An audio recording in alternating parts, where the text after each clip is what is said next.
வணக்கம். இன்னைக்கு நாம ஒரு ரொம்ப ஆழமான ஒரு விஷயத்தை பத்தி பார்க்க போறோம்.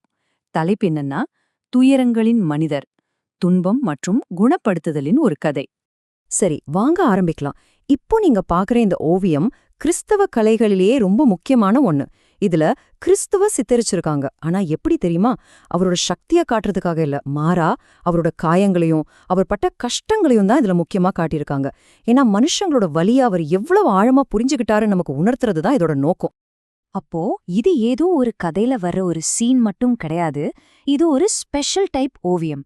இத பாக்குறவங்க கிறிஸ்துவோட துன்பத்தை பத்தி ஆழமா தியானிக்கணும், அத உணரணுங்கிறதுக்காகவே இத வரைஞ்சிருக்காங்க. இது ஒரு பக்தி சித்திரம். இந்த துயரங்களின் மனிதர்ங்கிற பேரும் இந்த கான்செப்டும் எங்கிருந்து வந்தது தெரியுமா? நேரா ஏசாயா புத்தகத்திலிருந்து தான். இது ரொம்ப பழமையான ஒரு விவிலிய பகுதி.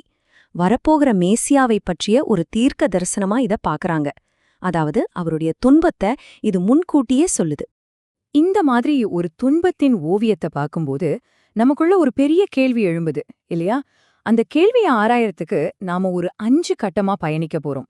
முதல்ல ஒரு முரண்பாட்டின் உருவப்படம், அடுத்து ராஜ்யம் குறித்த கேள்வி, அப்புறம் குணப்படுத்துதல் பற்றிய 4 விதமான பார்வைகள், அதுக்கடுத்து எப்போதும் அதிகரிக்கும் ராஜ்யம்னா என்னன்னு பாப்போம். கடைசியா நம்பிக்கை, ஞானம் மற்றும் பயிற்சி.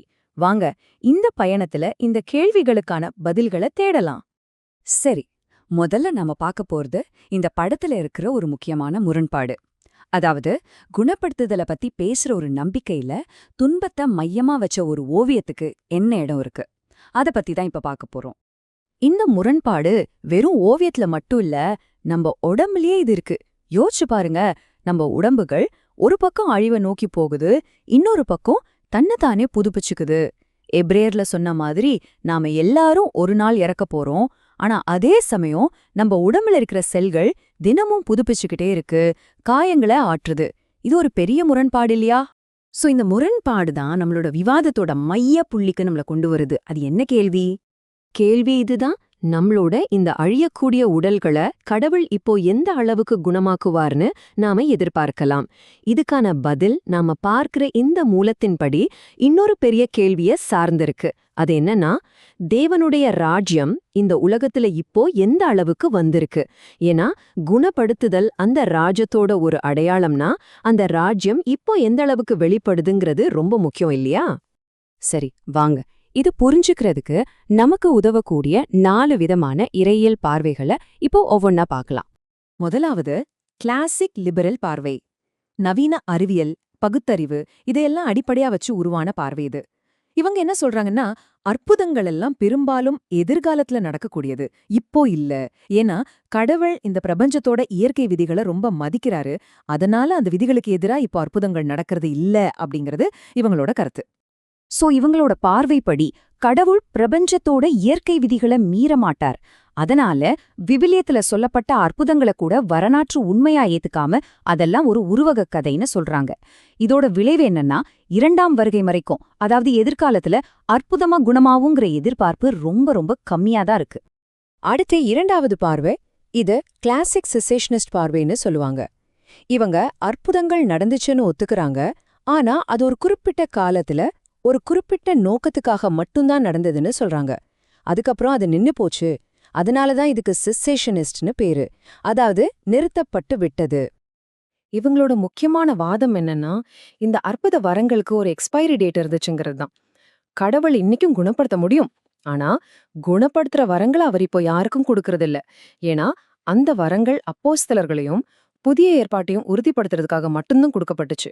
அப்போஸ்தலர்கள் எல்லாம் இறந்து போன பிறகு கிட்டத்தட்ட கிபி 100 ஒட்டி அந்த வரங்களும் நின்னுடுச்சுன்னு இவங்க நம்புறாங்க. 3ஆவதா நாம பார்க்க போறது கிளாசிக் பெந்தெகோஸ்டே பார்வை. இது ஒரு முற்றிலும் மாறுபட்ட கோணம். இவங்க என்ன சொல்றாங்கன்னா, தேவனுடைய ராஜ்யம் எதிர்காலத்துல வரப்போற ஒண்ணு மட்டும் இல்ல, அது இப்போதே இங்கேயே முழுமையா இருக்கு. அதனால அந்த ராஜ்யத்தோட எல்லா நன்மைகளையும் முழுமையான சுகம் உட்பட நம்ம இப்போதே நம்ம வாழ்க்கையில அனுபவிக்க முடியும். இவங்களோட நம்பிக்கைப்படி இயேசு சிலுவையில மரிச்ச போதே நமக்கான குணப்படுத்துதல் உறுதியா வாங்கி தரப்பட்டு விட்டது. அதனால குணமாகிறதுங்கிறது ஒவ்வொரு விசுவாசியோட உரிமை, பாக்கியம். நாம செய்ய வேண்டியதெல்லாம் ஒன்னே ஒண்ணுதான், அத விசுவாசத்தால பெற்றுக்கொள்ளணும். அவ்வளோதான். 4வதா நம்ம பார்க்க போற பார்வை கிளாசிக் கரிஸ்மேட்டிக் பார்வை. இது கொஞ்சம் வித்தியாசமானது. இவங்க ஒரு பதற்றத்து மையமா வச்சு பேசுறாங்க. அதாவது தேவனுடைய ராஜ்யம் இப்போ இங்க வந்திருக்கு, ஆனா இன்னும் முழுமையா வரல. இப்போது ஆனால் இன்னும் இல்லங்கிற ஒரு நிலையில இருக்குன்னு சொல்றாங்க. சோ இவங்க என்ன சொல்றாங்கன்னா, கடவுள் இன்னிக்கும் குணப்படுத்துற வரங்களை கொடுக்கறார். ஆனா அதே சமயம் நம்ம உடல்கள் இன்னும் இந்த உலகத்துல அழிந்து கொண்டிருக்கு மற்றும் ஒரு நாள் இறக்க போகுது. இதனாலதான் ஒரு பதற்றம் உருவாகுது. அதாவது குணப்படுத்துதல் இப்போது நடக்குது, ஆனா நம்மளோட முழுமையான மீட்பு, உயிர்த்தெழுதல் இன்னும் இல்ல. சிலருக்கு அற்புதம் நடக்குது, சிலருக்கு நடக்கல. இந்த நிஜ உலக அனுபவத்தை இந்த பார்வை விளக்க முயற்சி பண்ணுது. சரி, இந்த 4 பார்வைகளையும் பார்த்தாச்சு. இப்போ நாம பார்க்குற இந்த மூலம் இது எல்லாத்தையும் ஒருங்கிணைக்க முயற்சி பண்ற ஒரு 5வது மாதிரியே நமக்கு காட்டுது. வாங்க அத பார்க்கலாம். இந்த 2 படங்களையும் பாருங்க. இடது பக்கம் அந்த இப்போது ஆனால் இன்னும் இல்லைங்கிற கரிஸ்மேட்டிக் பார்வையோட நிச்சயமற்ற தன்மையை காட்டுற மாதிரி கேள்விக்குறிகள் இருக்கு. ஆனா வலது பக்கம் பாருங்க, அது ஒரு ஆரோக்கியமான இறையியல் பார்வையை காட்டுது. இங்க தேவனுடைய ராஜ்யம் ஒரே இடத்துல நிக்கல, அது எப்போதும் அதிகரித்துக் கொண்டே இருக்குன்னு காட்டுது. அதாவது நிச்சயமற்ற தன்மையிலிருந்து ஒரு நம்பிக்கையான வளர்ச்சிக்கு மாறுறதை இது அழகா விளக்குது. அப்போ இதோட சுருக்கம் என்னன்னா, சிலுவையில நோய்ங்கிற எதிரிக்கு ஒரு தீர்க்கமான மரண அடி கொடுக்கப்பட்டுடுச்சு. தேவனுடைய ராஜ்யத்தோட குணப்படுத்துற சக்தி இந்த உலகத்துல சும்மா அப்பப்போ வந்துட்டு போற ஒரு விஷயம் இல்ல. அது ஒரு எப்போதும் அதிகரித்து கொண்டே இருக்கிற ஒரு நிஜம். அந்த ராஜ்யம் வளர வளர குணப்படுத்துதலும் அதிகமாக வெளிப்படும்.